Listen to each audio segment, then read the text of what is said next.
Ladies and gentlemen, distinguished delegates, Namaskar. Welcome to India. Friends, आप सभी business leaders एक ऐसे समय में भारत आए हैं जब हमारे पूरे देश में सेलिब्रेशन का माहौल है।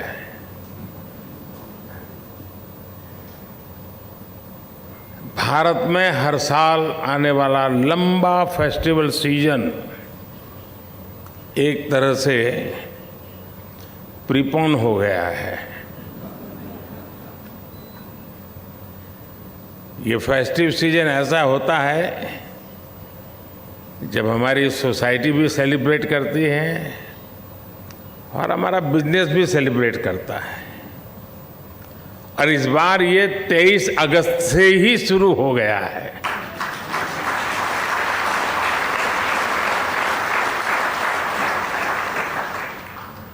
और ये सेलिब्रेशन है चंद्रमा पर चंद्रयान के पहुंचने का।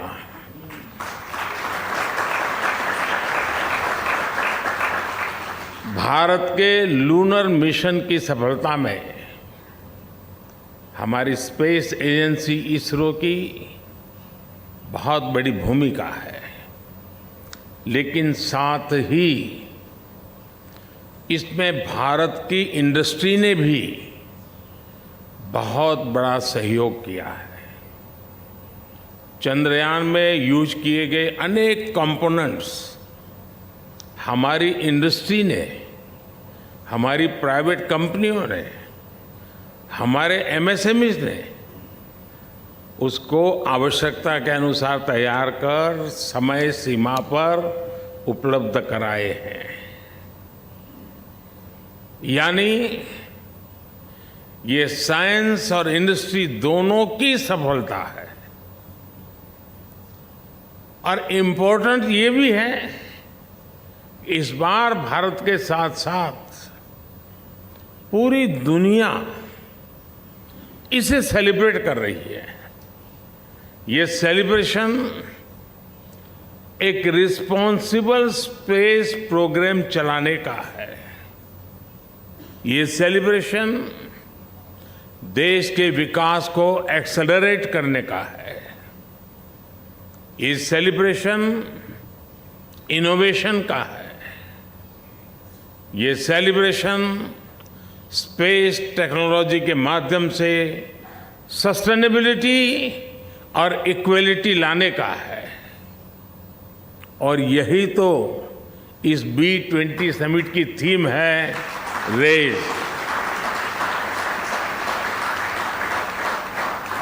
It is about responsibility, acceleration, innovation, sustainability and equality.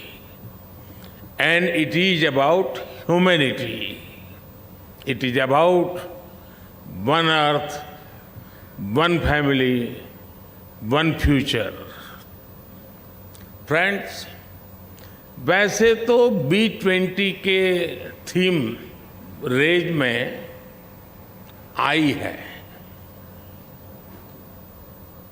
I innovation को रिप्रेजेंट करता है, लेकिन मैं इसमें इनोवेशन के साथ ही एक और आई को भी देखता हूं, और ये आई है इंक्लूसिवनेस। हमने अफ्रीकन यूनियन को भी G20 की स्थायी सदस्यता के लिए इस विजन के साथ इनवाइट किया।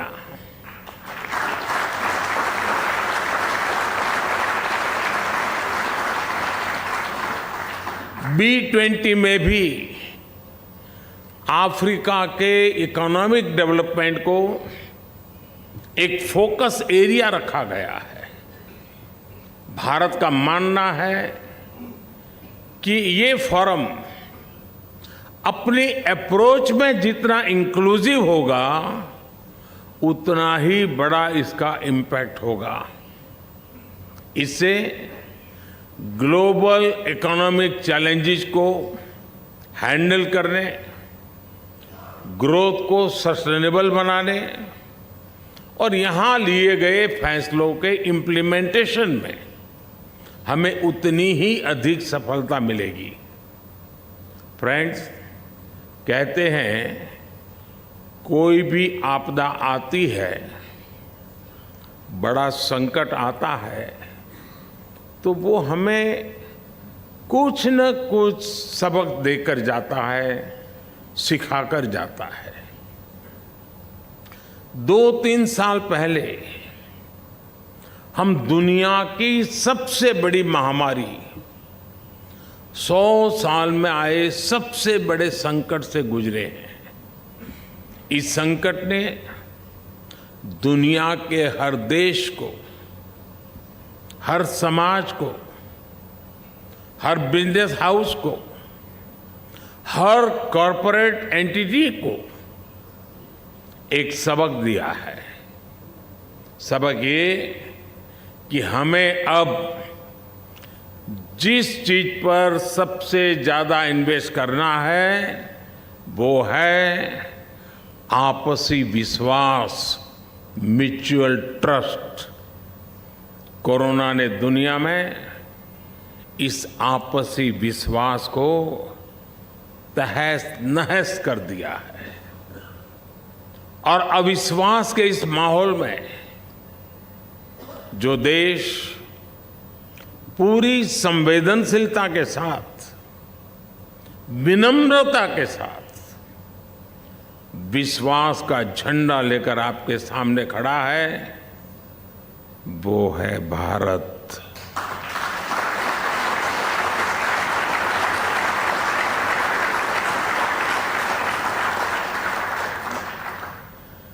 सौ साल के सबसे बड़े संकट में भारत ने जो चीज दुनिया को दी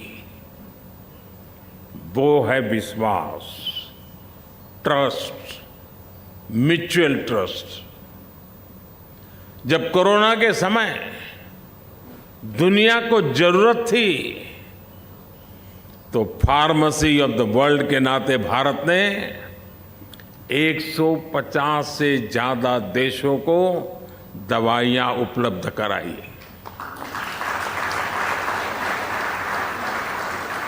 जब दुनिया को कोरोना की वैक्सीन की जरूरत थी तो भारत ने वैक्सीन का प्रोडक्शन बढ़ाकर करोड़ों करोड़ों लोगों की जान बचाई।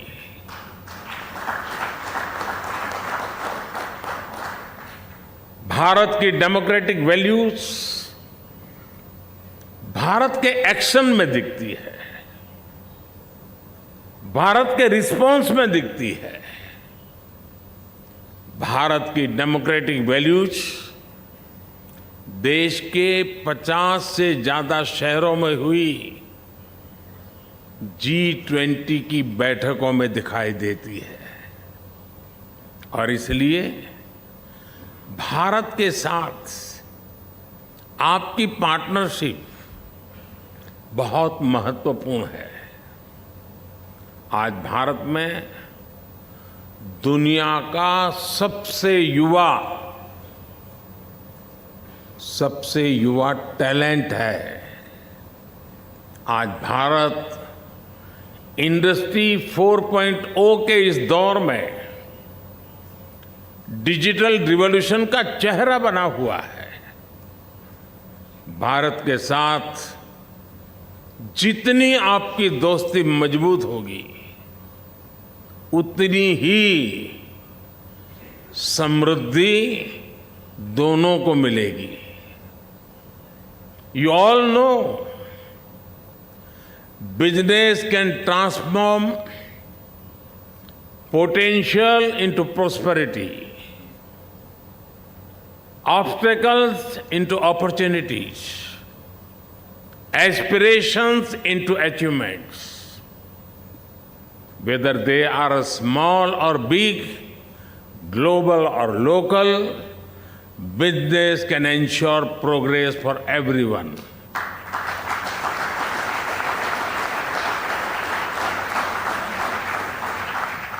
Therefore, the future of global growth is dependent on the future of business. Friends, कोविड-19 से पहले और कोविड-19 के बाद की दुनिया बहुत बदल गई है। कई चीजों में इरिवर्सिबल चेंज हम देख रहे हैं। अब जैसे ग्लोबल सप्लाई चेन को दुनिया फिर से पहले की तरह नहीं देख सकती। पहले कहा जाता था कि जब तक ग्लोबल सप्लाई चेन इफिशिएंट है तब तक चिंता की कोई बात ही नहीं है। लेकिन ऐसी सप्लाई चेन का और ऐसी सप्लाई चेन एफिशिएंट कही जा सकती है जो तब टूट जाए, और वो भी तब जब उसकी दुनिया को सबसे ज्यादा जरूरत थी। इसलिए आज जब दुनिया इस सवाल से जूझ रही है तो साथियों, मैं आपको विश्वास देता हूं, इस समस्या का समाधान भारत है।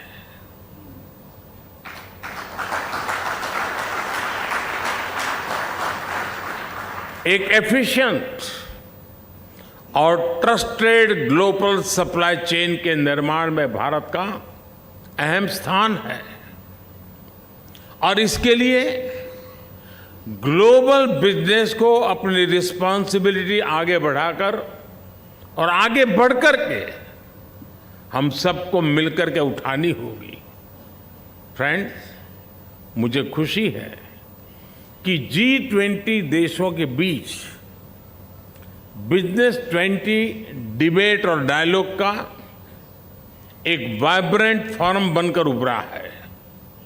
इसलिए जब इस मंच पर हम ग्लोबल चैलेंजेस के सॉल्यूशंस पर चर्चा कर रहे हैं, तब सस्टेनेबिलिटी बहुत अहम विषय है।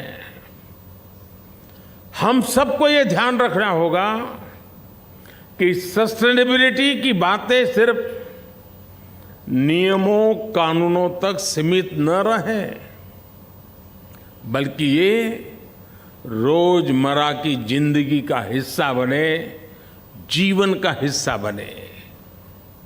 मेरा आग्रह ये है कि ग्लोबल बिजनेस को इससे एक कदम और आगे आना चाहिए।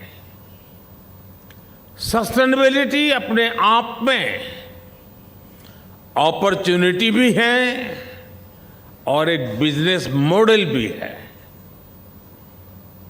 अब आप छोटा सा मैं उदाहरण देता हूं, मिलेट्स का उदाहरण समझ सकते हैं। इस वर्ष को UN international year of millets के रूप में मना रहा है। मिलेट्स सुपर फूड भी हैं, एनवायरमेंट फ्रेंडली भी हैं और छोटे किसानों को भी सपोर्ट करता है, और इसमें फूड प्रोसेसिंग बिजनेस में भी अपार संभावनाएं हैं। यानी ये लाइफस्टाइल और इकोनॉमी हर लिहाज से विन विन मॉडल है। इसी प्रकार हम सर्कुलर इकोनॉमी को भी देखते हैं, इसमें भी बिजनेस के लिए बहुत बड़ी संभावनाएं हैं। भारत में हम ग्रीन एनर्जी पर बहुत अधिक बल दे रहे हैं। हमारा प्रयास है कि सोलर एनर्जी कैपेसिटी में जो सफलता भारत को मिली है, इसको हम ग्रीन हाइड्रोजन के सेक्टर में भी दोहराएं। भारत की कोशिश इसमें भी दुनिया को साथ लेकर चलने की है, और ये कोशिश इंटरनेशनल सोलर अलायंस के तौर पर भी दिखाई देती है। फ्रेंड्स, पोस्ट कोरोना वर्ल्ड में आजकल हम देखते हैं कि अपनी हेल्थ को लेकर सभी बहुत कॉन्शियस हो गए हैं। हेल्थ कॉन्शियसनेस डाइनिंग टेबल पर तो तुरंत दिखती है।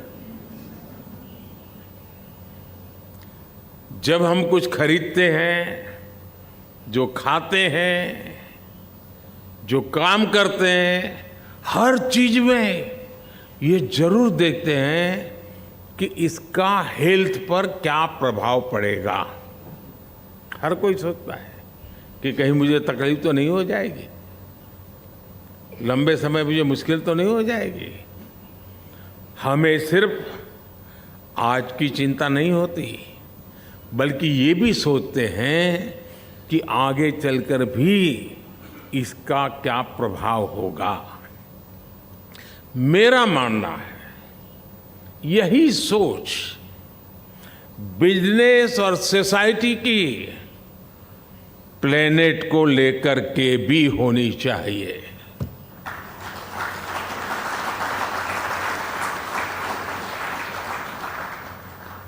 जितनी चिंता मुझे मेरे हेल्थ के लिए हो और मेरी रोजमर्रा की जिंदगी में वो मेरा तराजू हो, तो मेरे रोजमर्रा की जिंदगी में प्लेनेट को क्या इम्पैक्ट होगा, उसकी हेल्थ का क्या होगा, यह भी तो हमारी जिम्मेवारी है। हर फैसले से पहले ये जरूर विचार किया जाना चाहिए कि इसका हमारी धरती पर क्या असर होगा। मिशन लाइफ यानी लाइफस्टाइल फॉर एनवायरनमेंट के पीछे यही भावना है। इसका मकसद दुनिया में प्रो प्लेनेट पीपल, इस प्रकार का एक समूह तैयार करना, एक आंदोलन खड़ा करना है। हर लाइफस्टाइल डिसीजन का बिजनेस वर्ल्ड पर कुछ न कुछ प्रभाव जरूर पड़ता है। जब लाइफस्टाइल और बिजनेस दोनों प्रो प्लेनेट होंगे तो अनेक समस्याएं वैसे ही कम हो जाएगी।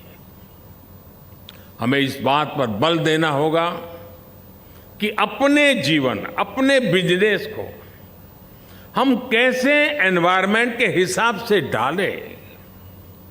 भारत ने बिजनेस के लिए ग्रीन क्रेडिट का फ्रेमवर्क तैयार किया है। हम लोग इतने दिनों से कार्बन क्रेडिट में ही उलझे हुए हैं और कुछ लोग कार्बन क्रेडिट का मजा भी ले रहे हैं। मैं दुनिया के सामने ग्रीन क्रेडिट की बात लेकर के आया हूं।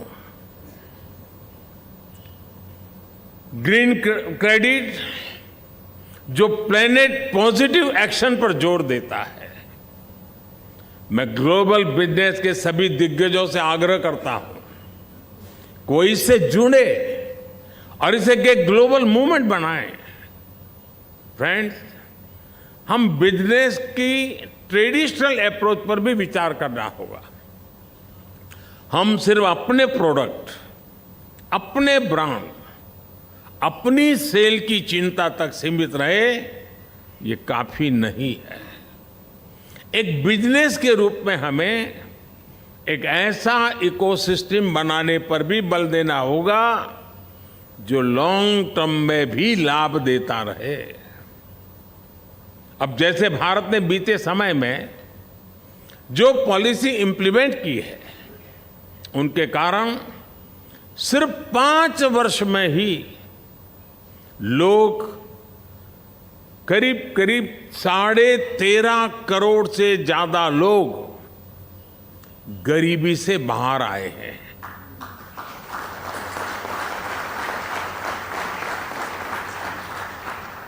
ये जो गरीबी से ऊपर आने वाले लोग हैं, जो नियो मिडिल क्लास है, और मैं मानता हूं यही सबसे बड़े कंज्यूमर है, क्योंकि वो एक नए एस्पिरेशंस के साथ आते हैं। जो न्यू मिडिल क्लास भी भारत की ग्रोथ को मोमेंटम दे रहा है। यानी सरकार ने गरीबों के लिए जो काम किया, उसके नेट बेनिफिशियरी हमारे मिडिल क्लास भी हैं और हमारे एमएसएमईज भी हैं। कल्पना कीजिए कि प्रो पुअर गवर्नेंस पर फोकस करने से आने वाले 5-7 साल में कितना बड़ा मिडिल क्लास तैयार होने वाला है। इसलिए हर बिजनेस को ज्यादा से ज्यादा लोगों की, और ये जो परचेजिंग पावर बढ़ रहा है, उस परचेजिंग पावर मिडिल क्लास का जैसे जैसे बढ़ता है तो सीधा सीधा वो बिजनेस पर बहुत बड़ा इम्पैक्ट क्रिएट करता है। और हमने इस दोनों पर एक समान रूप से कैसे फोकस करना है। हमारा फोकस अगर सेल्फ सेंट्रिक रहा तो मैं नहीं मानता हूं कि हम खुद का भी भला कर पाएंगे और दुनिया का भी भला कर पाएंगे। ये चुनौती हम क्रिटिकल मटेरियल, रेयर अर्थ, ऐसे कई मेटल के मामले में अनुभव भी कर रहे हैं। ये ऐसी चीजें हैं जो कहीं बहुत अधिक हैं, कहीं है ही नहीं, लेकिन जरूरत पूरी मानव जात को है। जिसके पास वो अगर इन्हें ग्लोबल रिस्पॉन्सिबिलिटी के रूप में नहीं देखेगा तो ये एक नए कॉलोनियलिज्म के मॉडल को बढ़ावा देगा। और ये मैं बहुत गंभीर चेतावनी दे रहा हूं। फ्रेंड्स, ये profitable market can be sustained when there is a balance in the interest of producers and consumers. This also applies to nations. Treating other countries only as a market will never work. It will harm even the producing countries sooner or later. Making everyone equal partners in progress is the way forward. There are many global business leaders here. Can we all give more thought to how to make business more consumer-centric? These consumers could be individuals or countries. Their interests need to be taken care of as well. Can we think of some sort of a yearly campaign for this? Every year, can global business come together to pledge themselves for the good of the consumers and their markets? साथियों, क्या दुनिया भर में सारे business मिलकर साल का कोई ऐसा दिन तय कर सकते हैं जिसे कंज्यूमर को समर्पित किया जा सके? दुर्भाग्य देखिए, हम कंज्यूमर राइट्स की बात करते हैं, कंज्यूमर राइट्स का डे भी मनाता है दुनिया, उनको करना पड़ रहा है। क्या हम इस चक्र को बदल करके जैसे कार्बन क्रेडिट छोड़ करके ग्रीन क्रेडिट पर जाएं, वैसे कंज्यूमर राइट डे की दुनिया पर मजबूरी के बजाय हम कंज्यूमर केयर की बात करने का नेतृत्व ले सकते हैं? एक बार हम कंज्यूमर केयर डे मनाना शुरू करें, आप कल्पना कीजिए कितना बड़ा पॉजिटिव सिग्नल्स के साथ का एनवायरनमेंट बदल जाएगा। अगर कंज्यूमर की केयर बात होगी तो राइट से जुड़े उनके मुद्दे अपने आप सॉल्व हो जाएंगे। साथियों, इसलिए इंटरनेशनल कंज्यूमर केयर डे ऐसी व्यवस्था पर मैं चाहूंगा कि आप सब साथी मिलकर के कुछ सोचिए। इससे बिजनेस और कंज्यूमर के बीच ट्रस्ट को और अधिक सशक्त बनाने में मदद मिलेगी। और हमें याद रखना है कि कंज्यूमर सिर्फ एक ज्योग्राफी के भीतर के रिटेल कंज्यूमर नहीं है, बल्कि अलग अलग देश भी हैं जो global trade, global goods and service के कंज्यूमर है। साथियों, आज जब दुनिया के बड़े बिजनेस लीडर्स यहां जुटे हैं, तब हमारे सामने कुछ और बड़े सवाल भी हैं। इन सवालों के उत्तर से ही बिजनेस और ह्यूमैनिटी का भविष्य तय होगा। और इनके जवाब के लिए आपसी सहयोग जरूरी है। चाहे क्लाइमेट चेंज का विषय हो, एनर्जी सेक्टर की क्राइसिस हो, फूड सप्लाई चेन का असंतुलन हो, वाटर सिक्योरिटी हो, साइबर सिक्योरिटी हो, ऐसे कितने ही विषय हैं जो बिजनेस पर बड़ा इंपैक्ट डालते हैं। इससे मुकाबला करने के लिए हमें अपने साझा प्रयास बढ़ाने होंगे। समय के साथ अब हमारे सामने ऐसे विषय भी जुड़ते जा रहे हैं जिनके बारे में 10-15 साल पहले कोई सोच भी नहीं सकता था। अब जैसे क्रिप्टो करेंसी से जुड़ी चुनौती है, इस मामले में ज्यादा से ज्यादा इंटीग्रेटेड अप्रोच की जरूरत है। मैं समझता हूं इसके लिए एक ग्लोबल फ्रेमवर्क बनाया जाना चाहिए, जिसमें सभी स्टेक होल्डर्स का ध्यान रखना चाहिए। आर्टिफिशियल इंटेलिजेंस को लेकर भी इसी प्रकार की अप्रोच की जरूरत है। आज एआई को लेकर दुनिया बहुत एक्साइटमेंट देख ही रही है, लेकिन एक्साइटमेंट के बीच कुछ एथिकल कंसिडरेशन भी है। स्किलिंग और रिस्किलिंग को लेकर एल्गोरिदम बायस और सोसाइटी पर उसके प्रभाव को लेकर चिंता ही जताई जा रही है। ऐसे विषयों को भी हम सबने मिलकर के हल करना होगा। ग्लोबल बिजनेस कम्युनिटीज और सरकारों को मिलकर के ये सुनिश्चित करना होगा कि एथिकल एआई को विस्तार मिले। हमें अलग अलग सेक्टर्स में पोटेंशियल ड्यूरेशंस को भांपना होगा।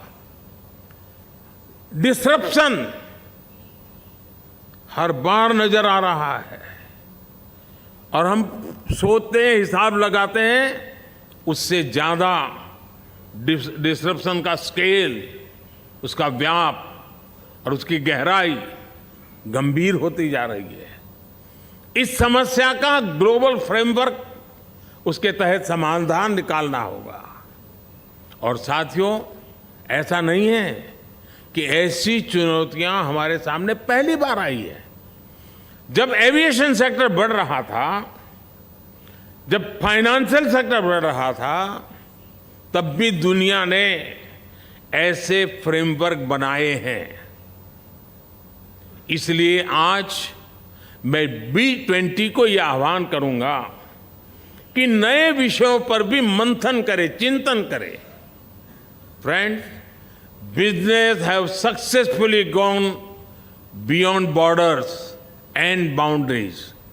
Now is the time to take business beyond just the bottom line.